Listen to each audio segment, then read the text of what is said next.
How do you optimize your app for the App Store? Or in short, how do you do ASO, App Store Optimization? Let's dive into it. And even though the App Store has changed a bit through recent updates, in June, Apple basically removed the new apps boost during launch week. Now it's back for some apps, so ASO has shifted a bit, but the strategies have pretty much remained the same in addition to some Apple search ads. But basically what ASO boils down to is 3 different stages. First, you need to get impressions for your app. Once you have an impression, you want to get a product page view. And once you get a product page view, you want to, of course, get an install from the user. So going from an impression to a view is called the tap through rate. And then going from a view to an install is called the conversion rate. And you can track these through App Store Connect, of course. So what do impressions, views, and installs look like? Impression is when your app gets surfaced inside of the App Store. This could be in a number of different places, but the most common one is App Store search. A view is then if the user taps on your app and gets to your product page. And an install, of course, is your app landing on their home screen. So impressions are top of funnel, and therefore they are super important, because if you don't have any impressions, you don't have any App Store views. If you don't have any views, you're not going to get any downloads. So let's have a look at what impressions are. So impressions are your app getting shown in the App Store through some charts. So if your app is ranked top 10 for developer tools, for example, for LaunchBuddy, or if your app is featured in a list. So for example, top AI apps or apps looking good in Liquid Glass or stuff like that. And then the most common one is, of course, the search tab or search results. When you first get into ASO, you might think that your goal is to get as many impressions as possible. And while there is some truth to getting a lot of impressions, not every impression is worth it. So relevancy is super important. For example, I've recently built a study timer app, but if I put keywords in there so it gets impressions for egg timer, that isn't helpful at all, because it's not what the app is about. So how do you get more relevant impressions? I've divided it into the 3 sections that we talked about. So charts, lists, and search tab.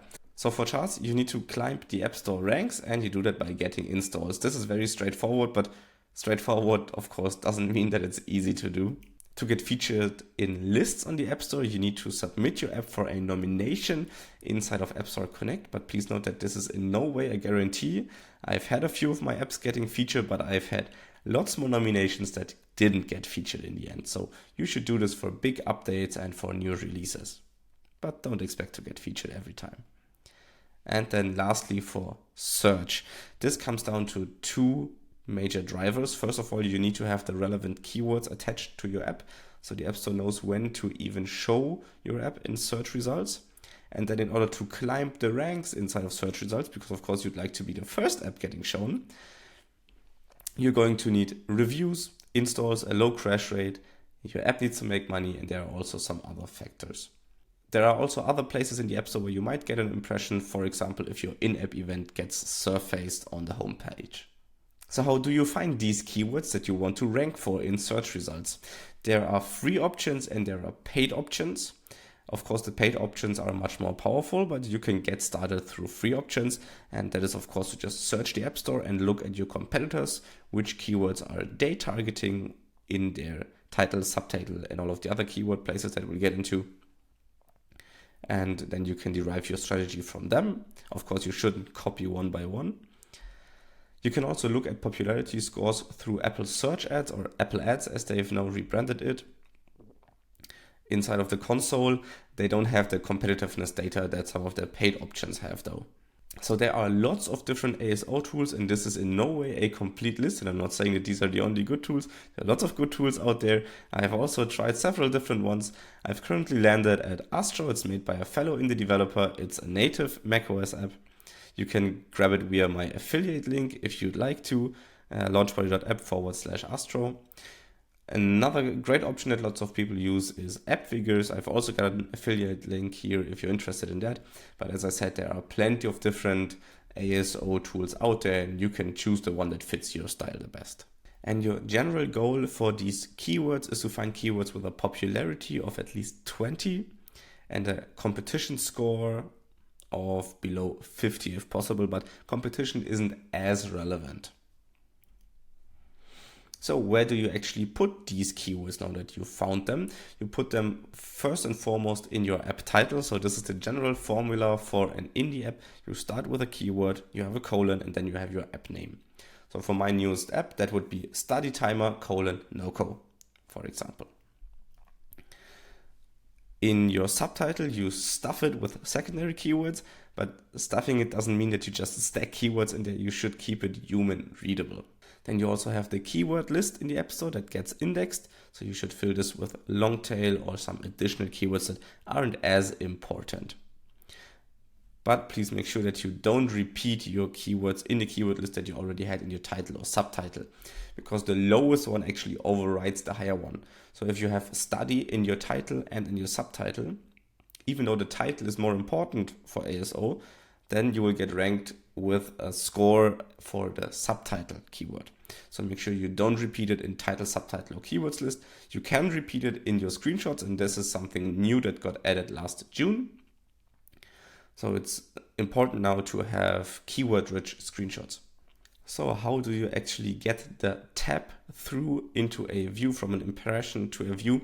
So people in an impression see your app's title, subtitle, app icon in all of the places, and then in search results they also see your first 3 screenshots or your preview video. So these are of course the most important to grab attention and get the user to tap on your app page.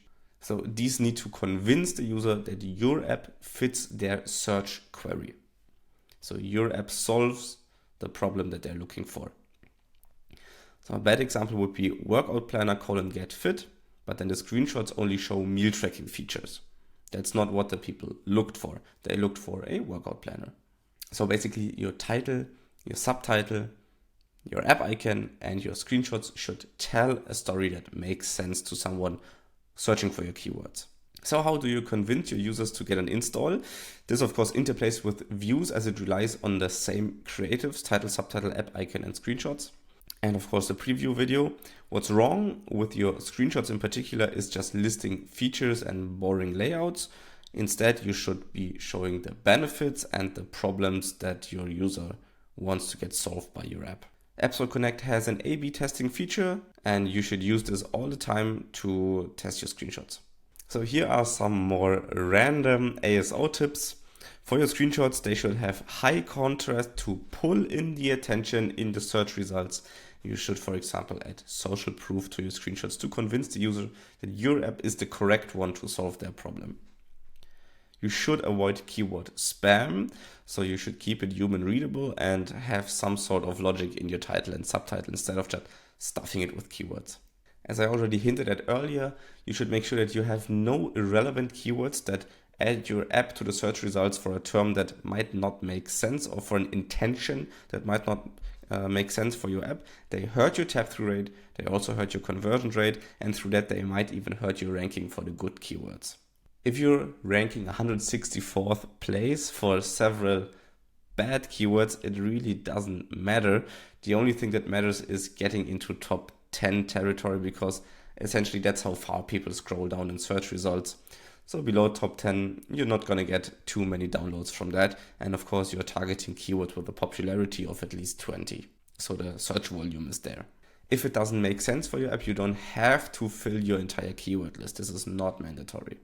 And last but not least, ASO is not a one-time setup. You'll have to constantly be evolving here, constantly be looking for new keywords, new opportunities, screenshot styles, features to highlight in your screenshots. This is an ongoing process, basically forever.